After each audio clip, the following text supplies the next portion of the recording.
Copyright disclaimer under Section 107 of the Copyright Act of 1976. Allowance is made for fair use for purposes such as criticism, comment, news reporting, teaching, scholarship, and research.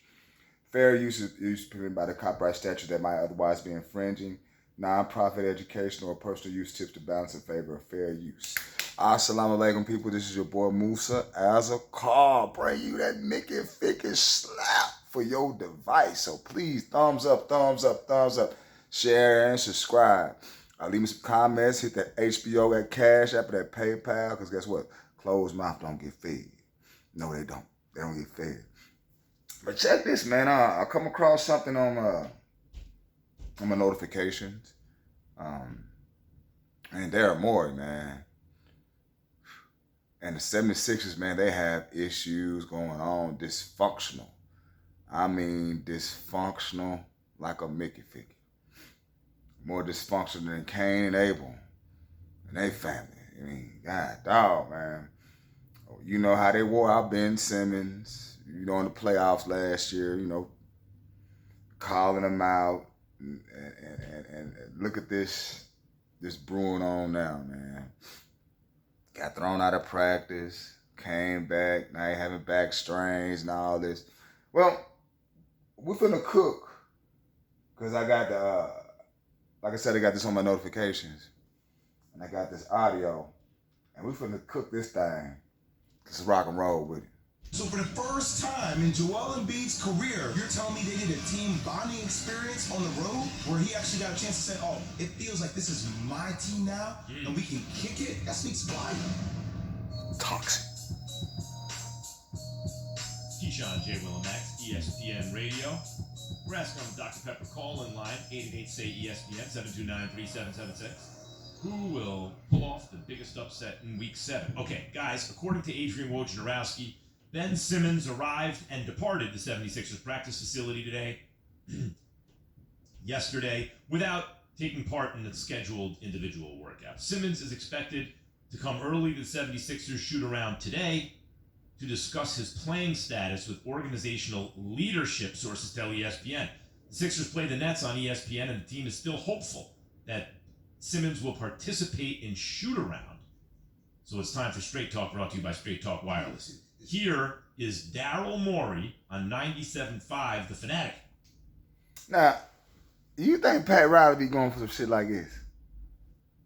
You think Greg Popovich be going for some shit like this? Well, kind of had the Greg Popovich thing may not be a good example because of the doctor thing, But still, I mean, this is just fucked up, This is a fucked up scenario to be in, and you just in game number 2 in the regular season. And social media is a motherfucker. These motherfuckers got to be mentally strong before they check in, period. But listen to what Daryl Morey say, though. Check this nigga out, man. This nigga crazy motherfucker. In our family, we do everything together, but we never planned on paying so much for... This is a very good player.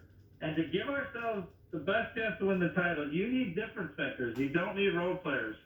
Right now, any sort of trade, which obviously Ben Simmons wants, the best thing we can do is get role players back. That makes no sense. That will give us no better chance to win the title if we were to move Ben Simmons for role players. So people should buckle in. I mean, this is going to go a long time because our only path, my only job is to help us give the best chance to win the title. Ben Simmons is a difference maker, so if we can get him back, he will help us win the title. If we can trade Ben Simmons for a difference maker, we will do it. I think that's best for everyone in this situation. What? Wow, that nigga went there in front of everybody and told the big. You don't do that, man. You don't do that. That's what agents and all that other shit for, man. And being you had to play your part in planning this shit too. You know what I'm saying? I mean, be a professional about it. I'll show you disdain, but go out there and show you what you're worth and you get traded. But let them know, I see what you're doing. I just have no interest in being here anymore. But okay, I continue to be professional. But just be looking for another home, please. pretty please. I really don't, damn, but I understand, man, all that stress. That stress, boy, that stress a motherfucker. What a toxic environment this is going to create. And what Daryl Morey just said was unnecessary bravado. I don't know why you would say that publicly. What the fuck you said? What the fuck you said? And let's call it what it is. When he said buckle in, this could be a long 4 years, that's a bluff. That's a bluff. You're not going to do this for 4 years. Joel Embiid is 27 years old.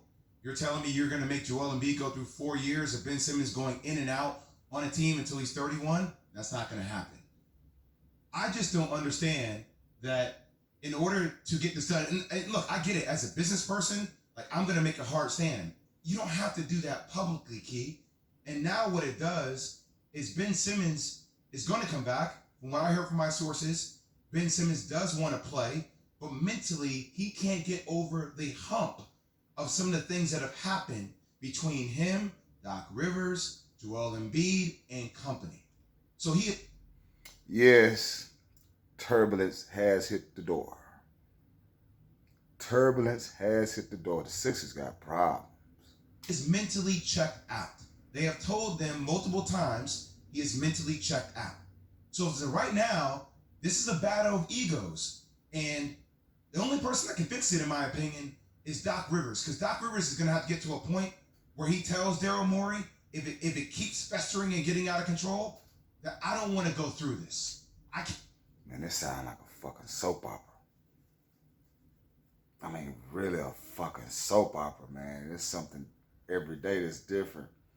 At least it gives something for ESPN and all these other sports content creators to talk about. But man, they just fucking toxic in Philadelphia, boy. Goodness. Can't go through this anymore. I know you think Ben Simmons coming back can enhance his value, but guys, from everything I've been hearing through camps I've been talking to, you're not going to get the Ben Simmons that you thought you were going to get from last year. You're not going to get a better version of that. That's not going to happen. That's Straight Talk Wireless, no contract, no compromise. No compromise. No compromise. Exactly. No compromise. When you check out of something, you typically are gone. I've been there mentally before. I put my house on the market at the beginning of the season. Very similar to Ben Simmons putting his house on the market in Jersey. I put my house on the market at the beginning of the season in Tampa Bay. I was checked out.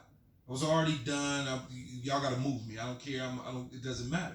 And I think Ben Simmons is at that point. I don't understand, like Jay said, I don't understand management stepping out, talking about it's going to be a long ride, buckle up, 4 years. You're not, I don't even know why you say that. That was idiotic, minuscule, microscopic, stupid. You never let everybody know. Don't let the right hand, don't let the left hand know what it got. Damn. Loose lips. Because you know and I know, at some point you have to move on from the distraction. And the distraction is part Ben Simmons and part the organization. Because they're continuing to create this environment where now all of a sudden players have got to answer to the mess that you've now put out there when people put microphones in the front of their face. They've got to go to games thinking about Ben Simmons, opposed to trying to figure out the best scenario and situation to get the value for Ben Simmons. Now I understand, you don't want to move him for less than what you think the value is. But the longer that you keep stepping out there and getting in front of microphones and talking about what his value should be, the less value you're going to get Exactly. back in return. You just devalued him by saying publicly that you're only getting role players for him. Yes. Why would you do that? You don't do that. Yeah. You don't say anything at all. You're not getting James Harden. I want to make a distinction here for a second. I don't even think right now it's about not getting full value for Simmons. What Daryl Morey said is he needs a difference maker. So it may be a lesser player than Simmons, but it can't be just an interchangeable part. Well, it you needs to said be something a little special. But what's a little special?